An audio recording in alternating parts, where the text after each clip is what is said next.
All right, welcome back to VibeCode. I'm your resident business and tech nerd host, Jamie Burgess, and today we'll be kicking off season 2 by looking at how AI augmented coding is being used in real engineering teams right now. There's a lot of hype in this space, but today we want to focus on what's actually working inside organizations today. To help us break this down, I'm joined by Mithuna, who has been hands-on with these tools and workflows. Welcome, Mithuna. Want to give these fine folks a quick explanation of what you do and who you are? Yeah, thank you, Jamie. Hi, I'm Mithuna Srinivasan. I'm an engineering manager here at Valorum Reply. I lead the engineering organization, and we have been recently involved with AI augmented coding and encouraging our teams to adopt and increase our velocity using some of these AI augmented tools. So can you give us a bit of a view what AI augmented coding can do today, specifically how that compares to like the last 6 months, and then why it's become such an important part of modern engineering? Yeah, AI augmented coding or using tools to enhance, the way we develop and create code is no longer a theoretical exercise. We have all of these tools specifically within our teams. We use GitHub Copilot, which has become a part and parcel of our everyday life. We use that right now across the engineering teams, across our product groups to improve our speed, quality, and decision-making abilities. One of the most viable use cases is, the obvious of code generation and refactoring. Developers use AI agents to generate initial code drafts, to scaffold projects and automate some of the repetitive tasks that we have. Let's take a deeper dive into some of the stuff you talked about just then, because I think the specific use cases are, as you say, super clear. Code generation is obviously the basic one, but let's talk a little bit more about some of the scenarios like refactoring legacy systems that, on the surface may not be that useful, but you're seeing massive adoption of. Yeah, some of the projects that, typically that we work on within our engineering teams are not essentially greenfield development, right? Like we could have legacy systems that we have inherited or systems which have been around for a while, which we are, regularly maintaining, adding functionality to. So onboarding a new team member as an example, right? Like, so understanding a legacy system, the way, what design patterns are being used, if there are no documents, etc. These AI augmented tooling tools definitely come in handy for anybody to onboard, understand the code, create documentation for future teams to use, etc. So even within legacy systems, I think we are seeing acceleration in terms of not only understanding the code base, but figuring out ways to improve the tech stack and rewriting some of the code and refactoring it as well. Awesome, that's interesting. And actually, I think there was I might be doing the rounds in the tech press that Microsoft wants to basically remove C+ or something from their coding stack somewhere. So being able to use AI coding assistants to identify that and refactor it must be really useful. And think, let's take a little step back for a second and look at the whole organization. And where do you see the typical median adoption, so average adoption of, these scenarios utilizing augmented AI coding in your experience with customers? Yeah. So within organizations, what we have seen is when it starts with net new product development, right? Like I said, greenfield development. I think people or engineers taking up these tools, adopting them, and seeing quite a bit of acceleration in terms of our delivery. We found that the adoption and usage is a little bit more for greenfield projects, right? So it becomes easy to use these tools to understand or create the use cases, create the user stories, adopt like a spec-driven development and see a higher output or throughput because of this adoption. For legacy systems, because it's a little more nuanced, you'd see folks trying to figure out, hey, how would I use this to either understand the architecture, to re-architect this, to handle a security item. So I would say that the adoption is slowly but surely picking up even for legacy systems, and people using it for a variety of reasons, right? Like not just code generation, but to create architectural documents, create specs, create test cases, right? Like create some automated testing. That's the average. It's a bit, yeah. And I think it's a really good nuance. Actually, I'd not really spent too much time thinking about the difference between legacy systems and greenfield systems and how, because I'm in the sort of more rapid prototyping stuff and I'm not dealing with somebody else's inherited code base, right? Whereas you are, I think you are. So let's go a little further and talk about testing then, because you mentioned testing. Where are you seeing AI adoption specifically benefiting testers and figuring that out in terms of their new teams of agents? I think the highest impact that I've been seeing is truly in automated testing, right? Like AI tools can generate unit tests, regression tests for existing code. Even when you're creating like net new code, now it becomes part of the development cycle, right? Like you plan to have automated tests ready and going so that it really doesn't become a bottleneck because code is being developed at a much higher pace than before. Yeah. And for developers, like if you look at it, creating unit tests was really something which is not in the forefront, right? Like we do it if you had the time, if you had the capacity to do that. But now, with all of these tools being available, with the the amount of time that we're saving instead of doing these repetitive tasks, developers can actually focus on improving test coverage, focus on designing these modules in the code that they create in a better way. Because of the time saved. So I would definitely say, automated testing has been one of our biggest wins. Oh, interesting. And so, talking about things that we maybe don't have time to do or don't like to do, I hate documenting stuff. All right, there I said it. Okay. So, it's important, obviously, as we think about async teams across the globe, like, without documentation, picking up somebody else's code is just a horrible exercise. What specifically around like testing and documentation tooling are you seeing? And are you seeing any off-the-shelf stuff being used or a lot of in-house stuff being built to solve these problems? Great question. So I would say a combination of both, right? So like I said, for existing systems or even new systems that we're building, spec-driven development has become, something that all engineers want to adopt, right? Like you design first, you create a spec, and then you scaffold the code based on what you've created. Even for legacy systems, I would say documenting like architecture, like how does this particular module work? How does this particular piece of code work? Like, is there any security flaws, right? Like in my design, what do I do for improvements, right? Like as an example, do I need to upgrade to a different version of .NET? Like what's the path to that? So creating documentation around that. And I would say like using tools like GitHub Copilot, which is easily available within your IDE, to create the documentation, and then use some of the MCP servers to even save it in ADO work items, or even refer to it, etc. So that is one way that we use the tools. But also with all of the various copilots, etc., available, and even the custom agents that our teams are building internally. So let's say within a team, you want to make sure that the documentation is available to anybody who's onboarding onto a project, right? Like could be a product group which is onboarding, or it could be a product manager or a PM or an engineer or a QE who's onboarding afresh to a team. So creating these agents which live within the construct of a team, right? Like, and making these documents that you generate easily accessible to various team members. Because at the end of the day, if you don't, creating documentation is one thing, but if you don't enable teams to go discover the content so that it's useful right. to them, whatever it is, it's pointless, right? Yeah. So I think a combination of both of these, like off-the-shelf tooling, like using that as part of your day-to-day work, but also creating these custom agents for different reasons, right? Like for onboarding a team member, or like, hey, if I have to do a UAT as an example, like what is it that you could use over there? So I think a combination of these two, gets us, farther along. Yeah, I think that's really well put. Like for me, anyone who's not using plan mode in their GitHub Copilot or their own IDE for AI coding is missing a trick. And certainly when we've discussed this before about the SDLC and how that has changed using AI, and whether it's a case of retroactively building something and then having the AI agent review the code base and then write the documentation.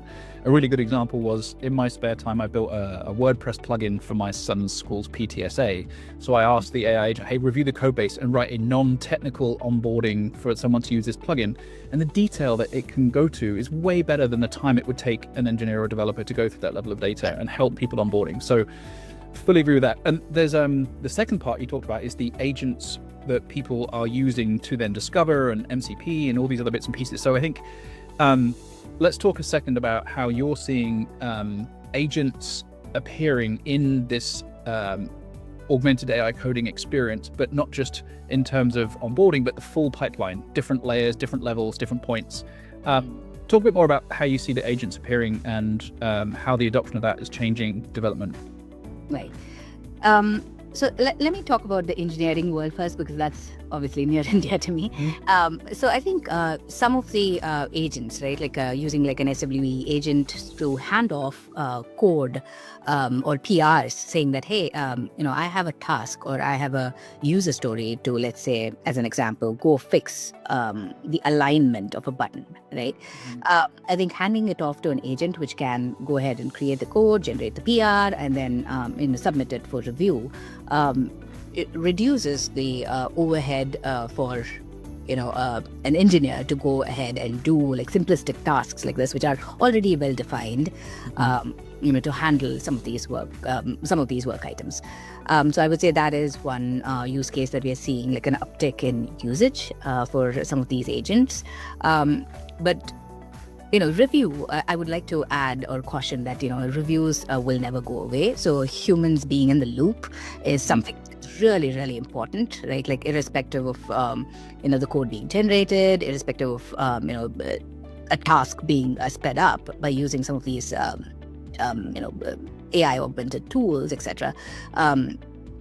Humans reviewing the code and making sure that the work is up to the mark, there are no errors, etc., still becomes really, really important. Yeah. So apart from the engineering world, I think even for UX designers or product managers, right, documenting using some of the Copilot, even like a word Copilot, right, like using that to create a spec, using that to quickly, like using Figma to quickly mock up what the UI would look like. I would say like throughout an engineering team, right, like be it any function or any role that you're in, there is something for everybody, and it really depends on how you use it to your advantage. It's not using AI for the sake of using it, but really to augment your work, right? Like really to enhance it. It's almost like having a peer, and it depends on the kinds of questions that you're able to ask from this peer, so that it could be really helpful. Yep.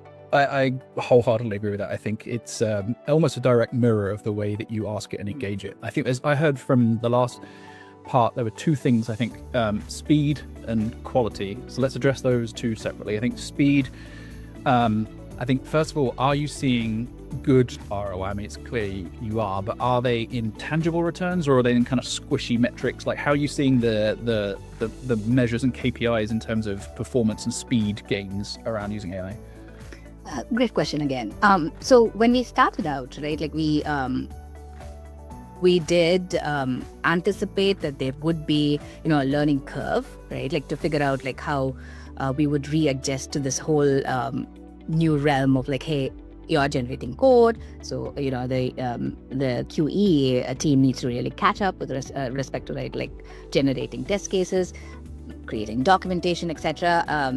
So I want to say it was like a trial and error. So we started by tagging, the work items that we would, essentially use GitHub Copilot to generate the code, right? Like what percentage was generated, like how much of time did we actually spend in review, etc. So over time, I think we've gotten better at it, right? Like we realized that initially there was probably not much gain because with the time that we saved generating the code, we would spend on reviewing. Yeah.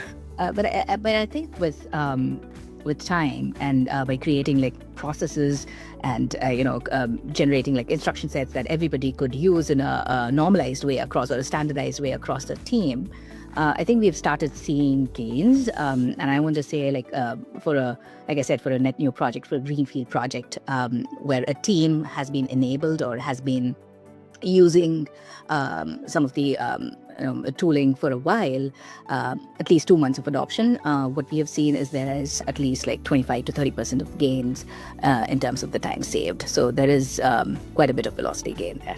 Yep. Interesting. And I think there's on the the gains as well, one of the things I've seen is, and there's obviously a lot of fear around individual roles, around how AI can be replacing those roles.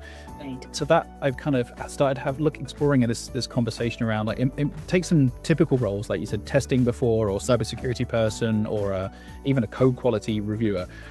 Instead of trying to enforce that person's knowledge and expertise on everyone individually through a doc they might not read, or a policy they might not follow, now people can create like agents of themselves, and that can be put inside of a process. So now someone could assemble a team, and in there could be a security agent that is made up of the SME knowledge and skill set of the security person.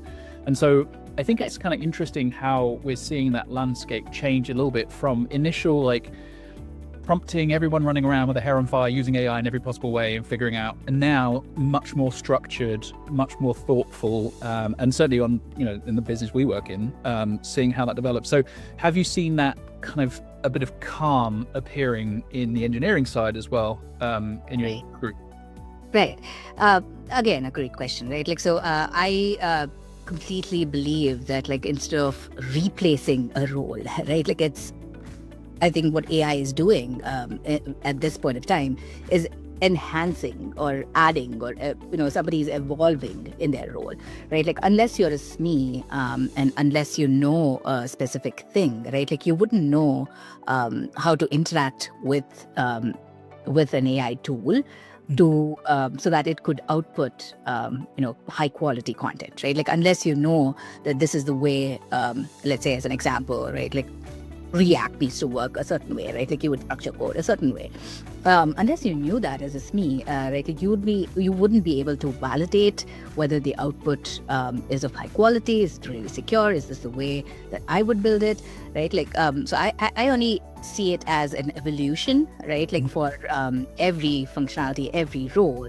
And unless you're a SME, unless you know your space really well, you wouldn't be able to use these tools to really aid you in your work. So rather than replacing roles, I think people have started realizing that, hey, this is really helping me, right? Like, it's reducing some of the cognitive burden in doing these repetitive tasks, right? Like, and I could rather use that and redirect my energy towards doing documentation, doing design, which really helps us build these scalable applications. So, yeah, I completely agree. And I think as we look at the speed at which AI has developed all of a sudden, and then we're seeing, arguably without going down the whole path of discussing AGI, but we're seeing a bit of a slowdown in terms of, the LLM's advancements, gains in efficiency.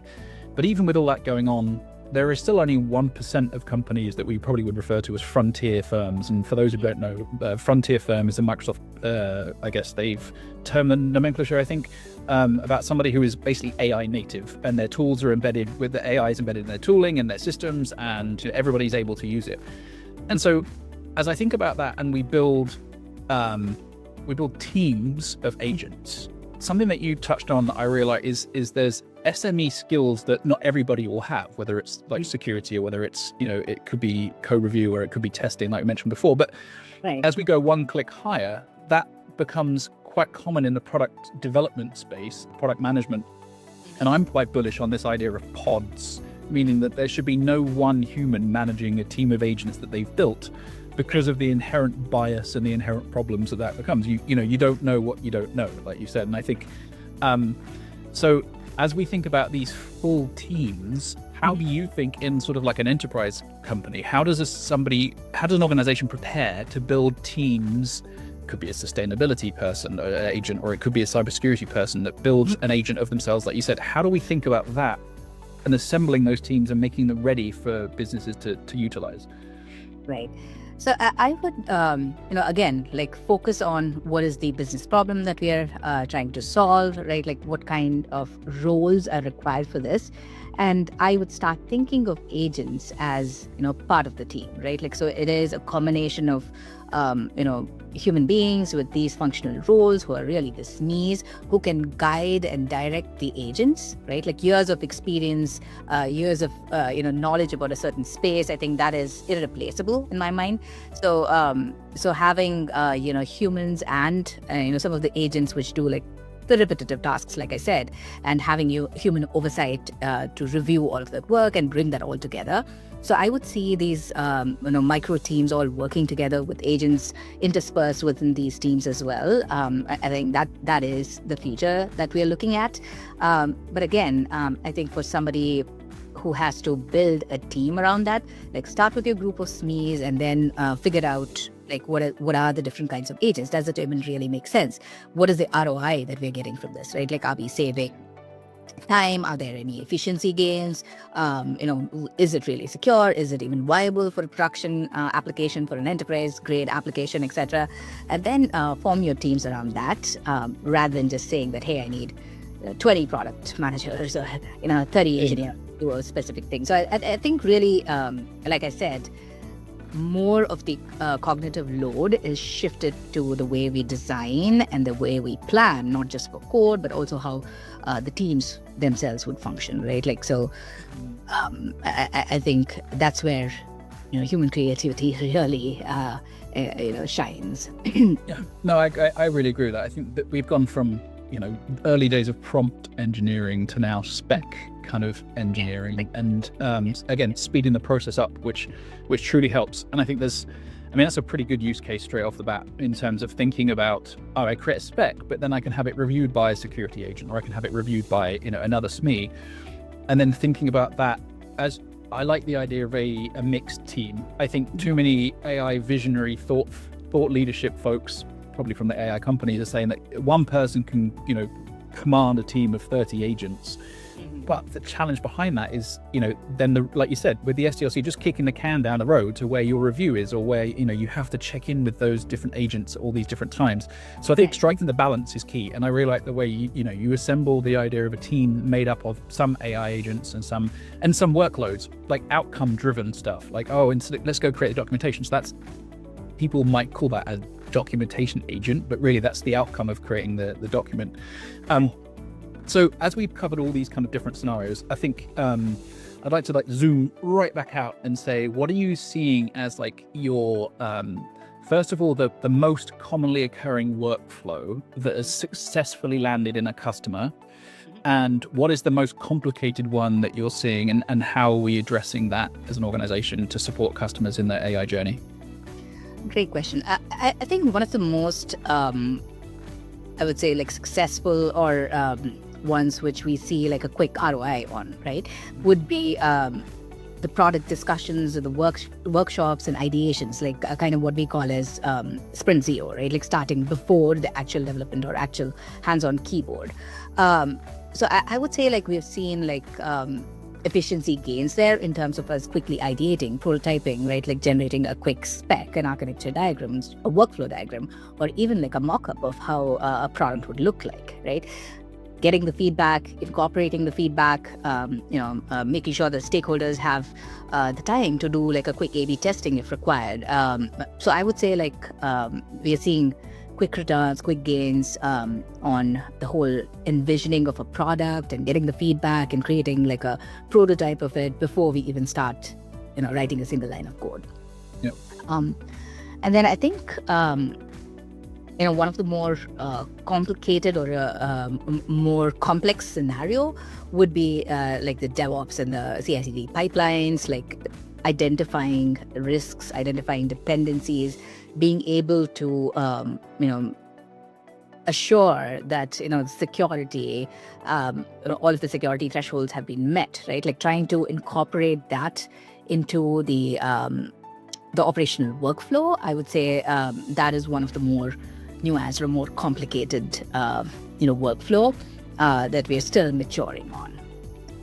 Yeah, no, that's great. And I think I don't want to steal the next episode's thunder, because we have a future episode on oversights around AI, talking about guardrails and governance and all that sort of stuff. So I want to take the time to say thank you for your time today. It's been great to chat. I could chat about this for hours, as you know. So thank you again, Mithuna, for joining us and helping us unpack how AI augmented coding is already reshaping real engineering work today. And thank you to everyone watching. And in our next episode, we'll look at how organizations can stay ahead of the rapid evolution of AI, the skills, structures, and strategies that teams set up for long-term success. Thanks, and we'll see you there.